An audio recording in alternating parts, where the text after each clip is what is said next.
Hello and welcome to the Capital Gains Tax Solutions podcast, where we believe most high net worth individuals and those who help them, they struggle with clarifying their capital gains tax deferral options. Not having a clear plan is the enemy, and using a proven tax deferral strategy such as the Deferred Sales Trust is the best way for you to exit highly appreciated businesses, real estate, cryptocurrency, so you can create and preserve more wealth. Hey, I'm your host, Brett Swarts, and each episode I'm joined by some of the best real estate, financial, wealth, crypto, and leadership minds in the world, where they share their ideas, deal stories, and inspiration, so together we can make complex tax deferral strategies simple and passive income plans achievable. Hey, I'm excited about our next guest. He's out of the great state of Alabama. He's actually a Deferred Sales Trust client. He is a multifamily developer. He is a business owner, an entrepreneur, and so many other things. And I just had the good fortune of being able to have Mr. Shea as a client the last about year and a half now. We're going to dive into what it was like for him to exit a business tax deferred using a deferred sales trust, as well as dive into his story of building a business, exiting a business, and starting a new one with building multifamily properties. Please welcome to the show with me, Shea Pope. Hey, Shea, how you doing? Brett, thanks for having me. Happy to be here. It has been a long time coming. Look forward to our conversation. Absolutely. And for our listeners who are getting to know you for the first time, would you give them a little bit more about your story and your current focus? Yeah, story is became a serial entrepreneur without knowing that I was an entrepreneur. Got hired out of college with about a year and a half left in school. Dropped out and went in full time into a business called Logo Brands. Logo Brands was out of Memphis originally and is today the largest tailgating company in the United States. They take licenses from sports leagues around the world, and they put that on tailgating goods and then distribute those into retail chains and bookstores across the country. So leaving school with about a year and a half left and going into that business, I learned a lot about entrepreneurship and had two good friends in the business, eventually became an owner in that business in 2006. And we had just a crazy trajectory from a business that started out of a garage in Memphis back in early 2000s to become a leader in the space. So I was the COO there for 15 years, and just wholesale distribution, was over manufacturing in China, and left that business to pursue other ventures. In 2018 and 19, I started two businesses. I saw the space of commercial security becoming a bigger deal, and it was some of the unrest that we've seen, especially the last couple of years. So felt like getting into the security space was a neat business to start. And then also had always wanted to go into ground up construction and real estate. Just a huge passion. And in 18 and 19 started those two businesses. In 2020 exited out of Logo Brands, formerly as an owner, and there was another real estate company that was associated with that as well, where one of the main assets was. And so today, my role is I've got two businesses. One I'm 100% owner of, Driven Security out of Alabama. But then I'm in ownership with a general partner out of Nashville, Adam Birdwell, who is our GC, and we're building multifamily together and doing deals. Absolutely amazing. I love it so much. I love the entrepreneur spirit. I love the business success, and I love the chasing after your next thing, which is multifamily real estate as well as securities business.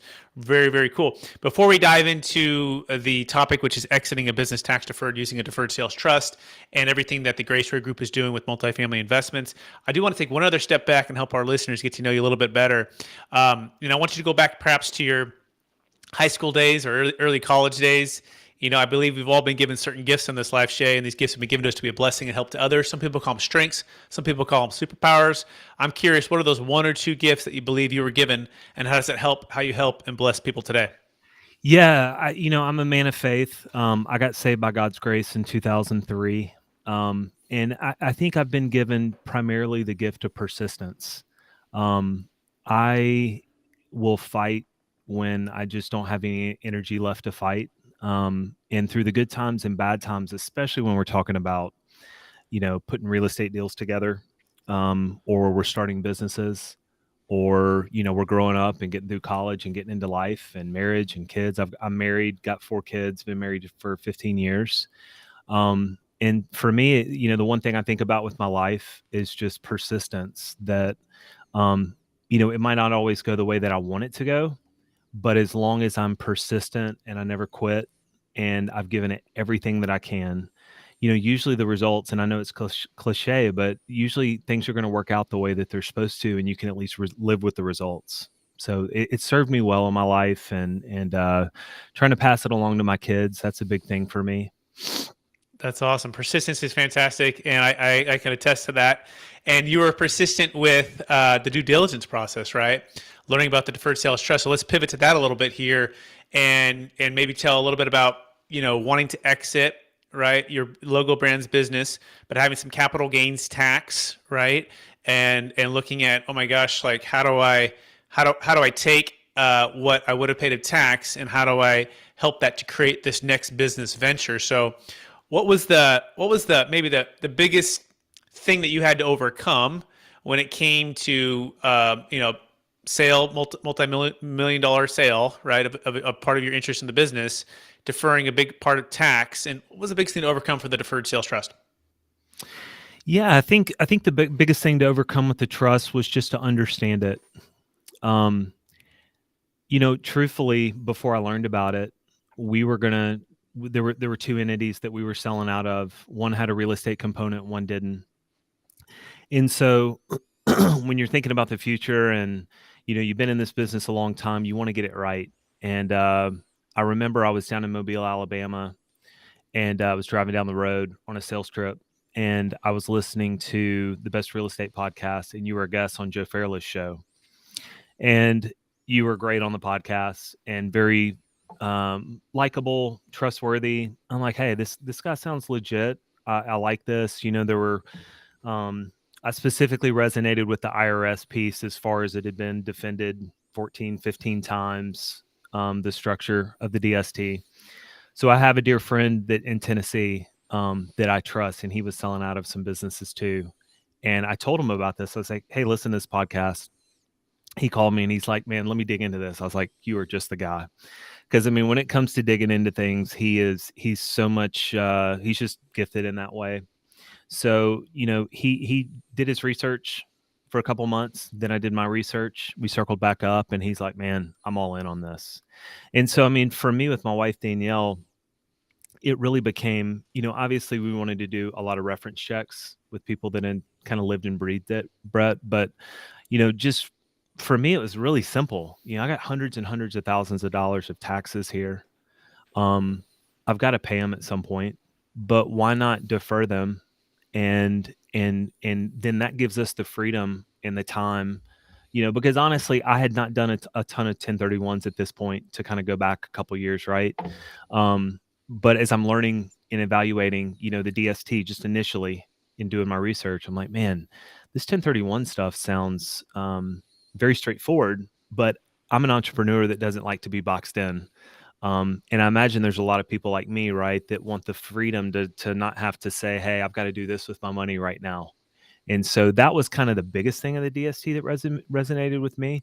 It's like, hey, I can take the time that I need to do strategically, with a trustee, right? Once I signed up and understood how that worked as well, can make recommendations and have a lot more freedom that way for my family. Yeah, I appreciate you sharing that, and that's it's nice to have that third party validation for people like and trust. They can look at it from a separate set of eyes. Because I always say for folks that are approaching this for the first time, like it's a big deal to entrust something that perhaps you've never heard about before or just learning about, right, from a podcast.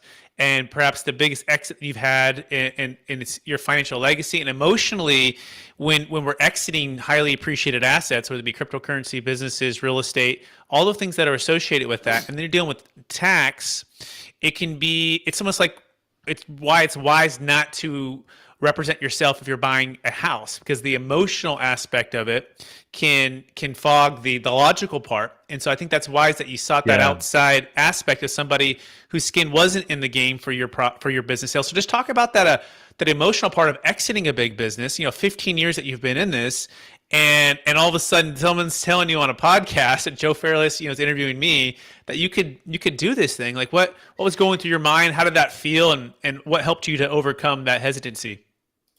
Yeah, I think the older I get, the more I realize that I can't do everything. And I think when I was a little bit younger, and I can even default to this still, um, man, I need to do everything. And when it came to getting out of these businesses, these are men that I consider friends. These are in some one relationship family, and was a lot of family relationships over the 15 years I was there. Um, and then in that dynamic, there's emotion on my side all around, right, at times, and especially when you're trying to figure out what do you want to get for these assets, what's market value, et cetera. So um, making sure that the stewardship side of it for my wife and I, that we weren't making a mistake in agreeing to a value with my partners, and then taking that money into a vehicle that wasn't vetted out. I guess the simplest way for me is, I'd be lying to you, Brett, if I said I had like a concrete plan, other than how can I protect the taxes of this, to pay them at a later date. And I would tell you now, as I evaluate businesses to buy and sell, it's amazing the freedom that I have with the DST, and I'm very strategic with my planning of recommending to you, hey, let's look at this, that, et cetera. But truthfully, at the time, it was simple. It's just kind of like, hey, I need this guy, dear friend of mine, Ike Wingate, out of Arkansas now. He's moved, to let's vet this DST. And then once you and I talk for the first time, right, I think one of the things that are easily, I'm a Southerner at heart, right, lifelong Southerner. So for me, I got to talk to folks. I gotta kind of go straight to the horse's mouth, right? So um, you opened up your Rolodex of clients. And for me and my wife to be able to call, 20, 30 people, even after talking to Ike and him doing the same, I realized, like, not everybody that's done this had a perfect plan that was executed, right? They all were just trying to do what they felt like they were being led to do, um, in their family, right? What's best for the future, but give them some freedom to kind of make decisions a little while longer. So we talked to these families and former business owners and people that had done it, and we're like, man, this is what we need to do. We had a lot of peace. Um, and I think too, it was nice that the way that we structured those two buyouts, Brett, I think you and your team, um, us assigning those interests right in the way that the DST it works, it was nice because it gave us a lot of freedom, to not to have another layer of involvement removed, you know. Yeah, So yeah. yeah, I mean, I wish it was more complex than that. But I look back and it really worked out exactly the way that it was supposed to, and very thankful. Excellent, excellent. And so you talked about what went right and what's gone well. What's been maybe the thing that perhaps you wish would be a little bit different, or something that surprised you, or anything that you would say like, I wish that would have been better. And this would be good feedback for me, but also just transparency. Anything that you're like, I wish I would have known that, or I wish I would have had more time to digest what was being said, because sometimes these deals are happening very quickly, right? And it's like we throw a Yeah. lot at you, right? So anything Yep. there you'd say, I wish, I wish I would have at least known that, so it's clear in my mind. Yeah. I mean, I think time is probably the biggest thing. But Brett, I think the more you get to know me, I mean, that deal came together quick. Um, and again, I appreciate it because one of my biggest weaknesses, my wife would tell you, is patience. And I think we came to a number maybe at the end of March, and we were closed May 8th. So I mean, that's kudos to my former business partners, who handled that great. Kudos to you. Kudos to everybody involved. Uh, I think the thing that probably could have gone better is I could have asked better questions. There's some things with, specifically, Brett, around what we've learned coming into all these deals with the DST into some of the Graceway investments, Peacher's Place, and soon to be some other things. Um, it's like you said at the very beginning, before we assigned everything from those two entities at Logo and Macaulay, it's going to be like riding a bike. understanding how the DST works, how the ownership works, how you can defer the taxes and assign interest. And, those are things that until you just go through a couple deals, you just don't know. So, I felt like I asked all the questions, but the light bulb went off just like it does for me and everything else. I'm a visual guy. Like I got to go through it. So I don't know if it's necessarily anything, maybe something a little bit on the, some of the buy up stuff, protecting the upside on some of these investments using the DST. But it's been great. I mean, what we've done with Graceway Group and the freedom that I have, and even doing these last, couple things with you and Jake's just been fantastic. Fantastic. And let's dive right into that, right? Because one of the best things, the reason I started the company was because in 2008, the market fell apart. And we literally saw people who had overpaid for 1031 exchange properties were in deals they didn't want to be in because they were trying to defer the tax. And we saw friends, family, clients lose half. Some lost everything in Sacramento, California, because the main thing we could find was the 1031 was the culprit here, right? And so the ability to have that flexibility with the timing of the dollars, the flexibility with diversification, the flexibility with liquidity, and to go back into real estate deals, all tax deferred, right? And in your scenario, literally ground up development. And as a reminder for listeners, like Shea was selling a business, it's not even 1031 eligible, right? So it's only eligible for maybe a charitable remainder trust, right? An opportunity zone.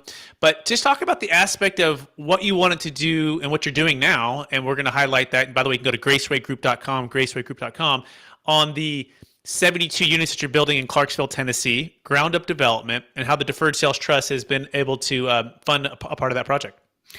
Yeah, fantastic. What we've been able to do with that. And, I guess it'll be not so secret anymore after this, but that's a good thing because I think there's a lot of people like me, whether they're doing ground up development, whether they're passively investing, whether they're looking to do a blend of both. It's pretty unique. So we deferred the taxes from selling these two assets, and we had already started kind of a holding company in Brentwood, Tennessee, and started a subsidiary in Clarksville. And the development's called Peacher's Place, 72 townhomes. And so many, many millions of ground up construction. And we did that in a couple phases just to be conservative with material prices, et cetera. But I was able to bring the trust that I'm in, that Brett oversees, into that development as a minority position holder. And then, one of the things that was near and dear to me that I think gets lost when I hear real estate podcasts out there from not people that are using DST structures, but just in general, is like, I'm a practical guy, making sure that the trust is not a guarantor, right? And making sure that there was flexibility from an equity position to allow the trust to have the equity that it needs to be commercially reasonable, but also not put the trust at risk. Because, the Graceway Group, me and my partner, we're going to be 80% owners still, and then the trust. But that makes it to where, the DST, Brett could loan money to the development along with us personally bringing capital if we desired. And then that business pays Brett back a return that was agreed upon contractually. So, I mean, the nice thing for me is Brett's been just such a gift as far as like, hey, very flexible of like, hey, here's some stock market opportunities. Here's some passive opportunities with a lot of different people across the country that are in Brett's network. But, look, I mean, I believe in my business partner, Adam, and obviously I believe in myself. So if Brett believes in me to invest into a development that we're doing in Clarksville, right, and then he can get a return, but then I have direct control over that on the ground from a construction and financial management standpoint with my partner, like that's a win-win. And so, it's an active investment that you're directly involved with. And so when we did that, we have sold out of the first phase. We're almost sold out of the second phase, and then there'll be a third phase that's going to come online this summer. And yeah, it's just been fantastic. We actually, Brett, as you know, we have assigned the value of all that through all three phases into the DST that I have. And what's beautiful about that is my 40% of my ownership in that LLC that was outside of the trust, I deferred and assigned that to the trust. Um, and then the 20% that the trust captured, I was able to buy an option on that. And, the great thing about the option is, there's a commercial transaction of which I paid to be able to capture the upside. Um, but that allows the trust to still make a percentage on the end. But so yeah, I mean, for me to get a large piece of that transaction overall, with some money put in from the trust, but earn a pref return the entire time, defer the taxes, and then the next two developments do the same thing. That's a win. And I mean, I think from a business standpoint, Brett, what I would say is, um, I have not seen it much, because at least Adam and I's strategy, right, is to use that is equity for our business to grow it with, right, competitively. And it's a way to build a war chest, but you've also got passive income. So now, what he and I are doing is we've got these deals where our percentages of ownership, we're going to have passive money at the end of this coming back to Graceway that'll be distributed out monthly. But all that equity from the sale is in two separate trusts. And it's powerful because you've got a note of that money that's due to you, but you're putting it to work elsewhere. So if we want to do other deals, et cetera, we can. And obviously, again, I didn't know all this when I started. I had a decent idea, but I mean, under the hood, we're doing a lot of stuff and excited about it. Fantastic, Shay. Thanks so much for sharing that. For those who want to learn more, you can go to capitalgainstaxsolutions.com. It's capitalgainstaxsolutions.com. You know, I so appreciate you sharing those details, right? Because it does help those who are learning about this for the first time to get as comfortable as they can, right? And there's this thing about the deferred sales trust. Part of why I love it because it's such a dynamic, challenging, like building a high level of trust and typically sometimes a short period of time with a very high stakes deal, and then trying to develop these client relationships. And you're in Tennessee, in Alabama, and I'm in California, thinking about moving, by the way, to Florida and or towards Oh Tennessee, yeah. right? I know you're twisting my arm on that one a little bit, but it's really unique. It's really an honor for me to be able to serve and be a part of your exits, right? And then strategizing and helping you buy and find more deals or negotiate deals. And so talk about for somebody who's watching this, right? Why capital gains tax solutions? Why would they want to work with me, right? What anything about that could help them get encouraged? Why not just do a 1031 exchange, right? In other words, like of all the alternatives that you looked at, what is it about the deferred sales trust that would help somebody to say, yes, I want to make this decision? Yeah, and yes, it is like riding a bike, right? Because we literally could try to take the 10,000 hours that I've been studying and doing deals since 2009 and the tax attorney touche and this 30 to 60, let's call it maybe 90 days that you have as much as possible. But at the end of the day, like it's an act of trust and faith that what it is A, it's legal, and then B, the people are legit and are credible and going to protect everything. So walk us through, help that person who's on the sidelines or just like not sure, their CPA saying, oh, I wouldn't do it, or I'm not sure, and it just seems, like more people would be doing it. Yeah. Help us through that. Yeah, I think I resonate with a couple different things that were important to me that I'm sure for a lot of your listeners would be valuable. I think the first thing I would say, and I left this out at the beginning, but it's important.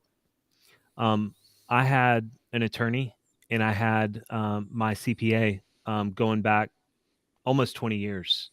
Look at this. And I will be honest with you, I got a mixed bag on the first conversations about it. But after they had their consultation with the DST's attorney and tax professionals, everybody was on the same page.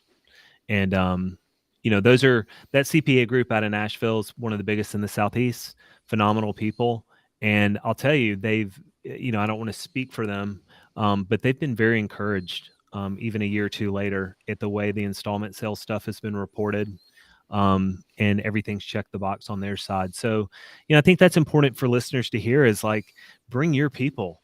If you're talking to Brett and you're thinking about this versus a 1031, get your people in a room or on the phone, and Brett's going to give you the freedom to vet it out the best you want. And I think that's all you can ask for.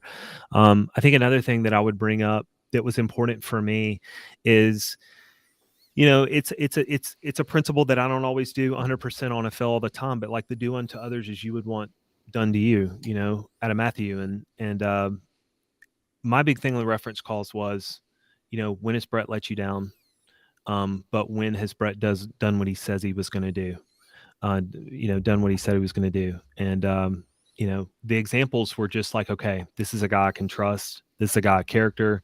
And then just meeting you, Brett, seeing your wife and kids, just getting to know your story, your background a lot more. I think the bottom line for most people, if they're like me, is kind of the biggest thing when you think about trust is like, you've got to assign that to somebody else. You have to give up control. And I kind of go back to what I said at the beginning. I can't control everything. So if I want to maximize my return on investment the next 20 years of my life and really try to build businesses to be, successful, I got to have the time to do that. I got to have the flexibility. I got to have the freedom, and I don't have to do everything. So you would think like, man, I've sold these 2 businesses. You're just gonna, give away full flexibility of controlling that day to day. Well, it's like, yeah, I will, because, I think the DST and kind of what you specifically have brought to it, it allows me, I still have contracts in place. There's still, a lot of recourse involved to make sure that things don't go south, but you do have to trust people in life. And, I hear these horror stories, especially lately. I mean, wherever people think the market is, right? If we're midway through, top, bottom, Tennessee and Alabama real estate's on fire. And what I hear a lot from 1031 purchasers who sold assets, especially from out of state, coming into Tennessee and Alabama. It's like, man, I've got all this money, but I cannot believe what things cost here. And so, doing a DST, it gives you time where you don't feel the pressure of, I've got to find something in 45 days and then close in 6 months. And so, yeah, those are the 2 or 3 things, Brett, I would say that were important to me. It's like, flexibility, let my own team see it. And then just kind of a personal character assessment, Awesome. That's great, Shea. And I also want to remind everybody that Shea's talking about the structure and the day-to-day. But Shea, it'd be good for everyone to hear it. Like, do the funds ever move without your approval, or investments ever made without your approval? What's the answer to that, Shea? Yeah, well, the answer is no. But kind of back practically, right? I mean, that was something I was concerned about because, we've all had those things in businesses, right? Where it's like, I've signed this, but does it work that way? And so that was one of the early things is, am I going to have visibility to all these investments? Which to me, that's one of the best things, like the way that you report the data to me, the way I can see all the documents in one file, phenomenal. All right. And then the other thing was important, what you just said, if the money's moving, what's happening there. So, I mean, for me to be able to put Danielle on this, right? And there to be both of us is a married couple, like have a say so as far as like final authorization. Yeah, it's great. And you do put it where you want it to be, but we have to see it and bless it. So I couldn't concur more.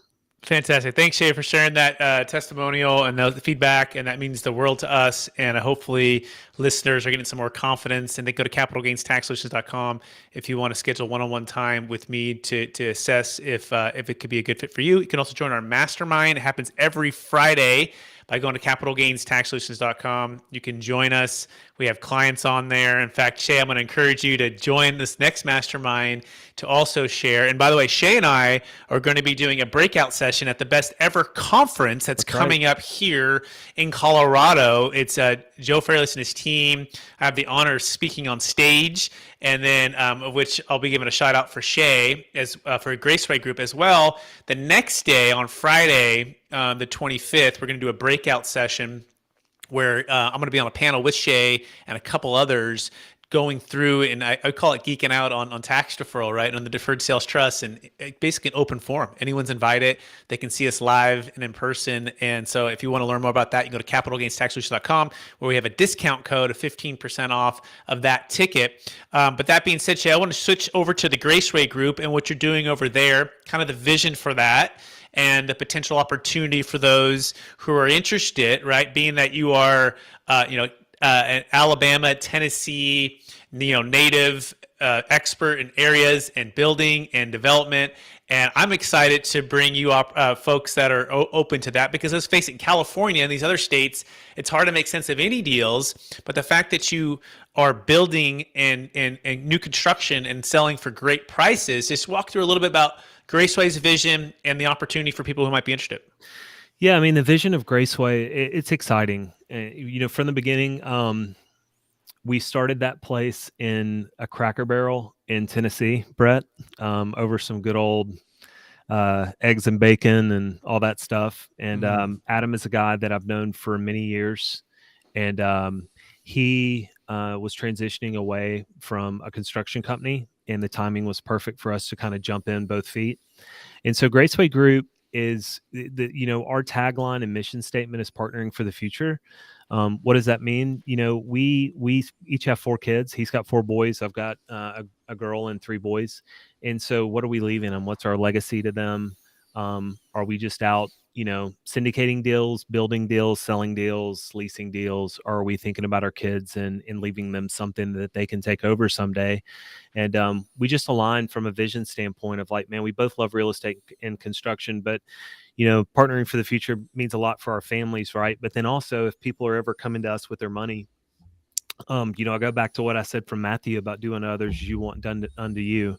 If you're partnering for the future and you've got an 18 to 24 month window to execute on something and to sell it or lease it up, but to do it right, you want people to trust you, and you want to bring them in as a partner. So, I mean, we talked about those 2 threads with family and syndicating money someday. And we're just like, man, that is what kind of represents it, partnering for the future. And so from there, we really took our time, because, even though he's got a construction background, even though I've got a business background in 3 or 4 different businesses, real estate and construction together, ground up development, we wanted to make sure when we jumped into this thing that we really had our ducks in a row, and that triple check the cost, triple check the market. So we looked at a lot of markets. I mean, Tennessee, no income tax.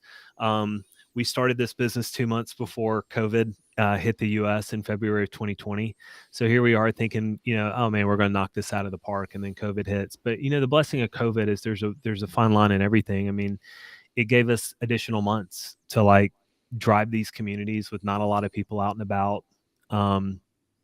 And we looked at markets all around Nashville. We love Tennessee. We're looking at some other markets outside of Tennessee. We have not yet done anything in Huntsville, although Huntsville's #1 emerging market in the country in my book. A lot of the people I follow are investing here, and we are a licensed GC in Alabama. So if there are opportunities that people know of, or landowners, investors want to contact us, very open to that. But yeah, Tennessee, we've got 1 deal underway. We are selling 72 townhomes. We've got about 32 of those sold, and then the other 40 are going to be coming online soon. Those are $245 a door, 1,400 square feet, 3 bedroom, 3 bath is the mix there. And so, yeah, Adam's on the ground up there in Clarksville.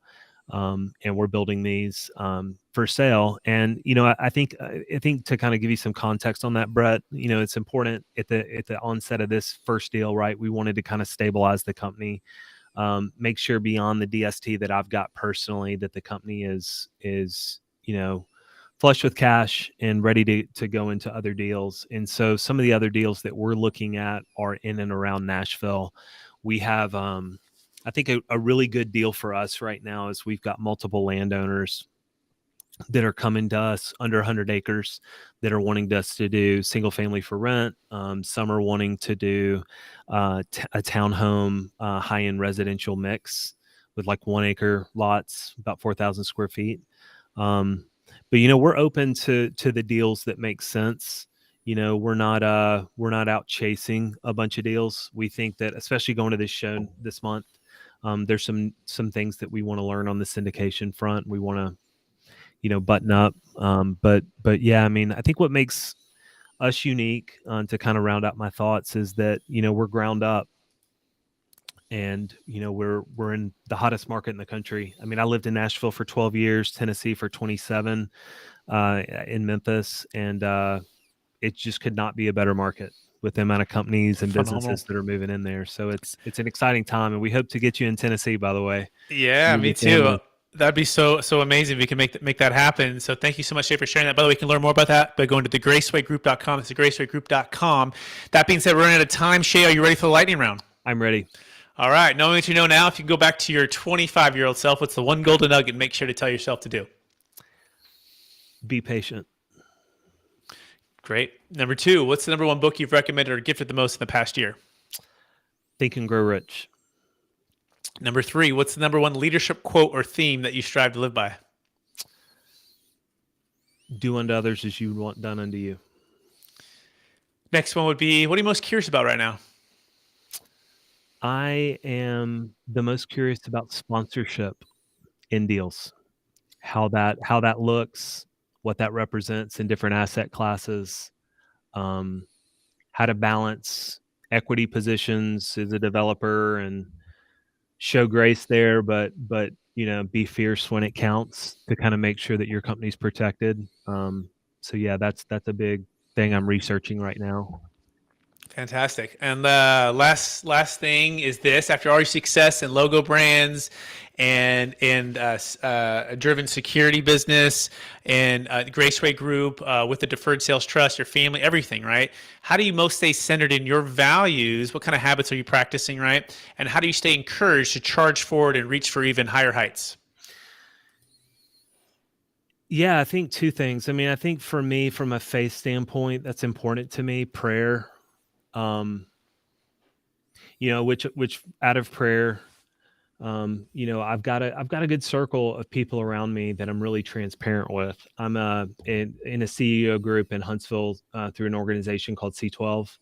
It's a group of CEOs that have a Christian faith background that can speak into my life. My wife, my best friend, I tell her all the good, bad, the ugly, and she shoots me straight.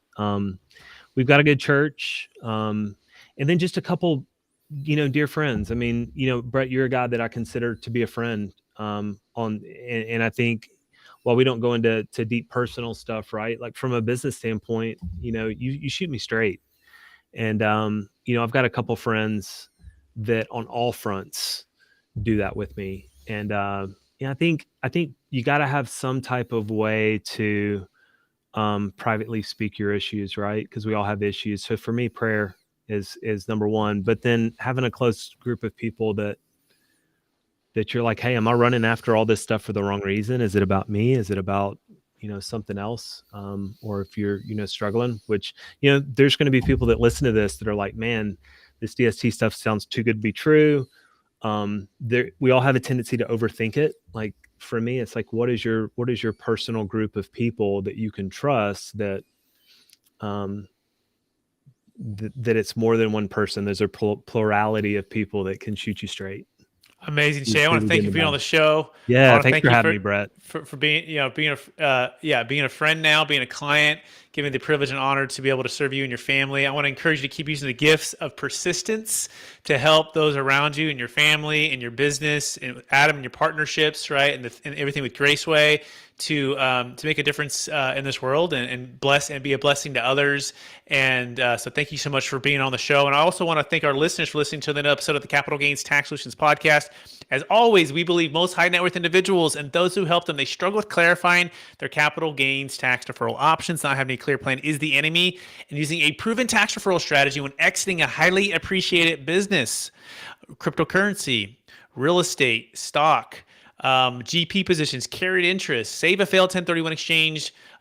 Using the Deferred Sales Trust to defer millions of dollars, $100,000 is the best way to create and preserve more wealth. Give yourself optimal timing to build projects, to do things that you didn't think was possible with your wealth on an exit, all tax deferred. That's why we're here, and that's what we want to inspire you with today. So I'm hoping you're inspired. I hope you're encouraged.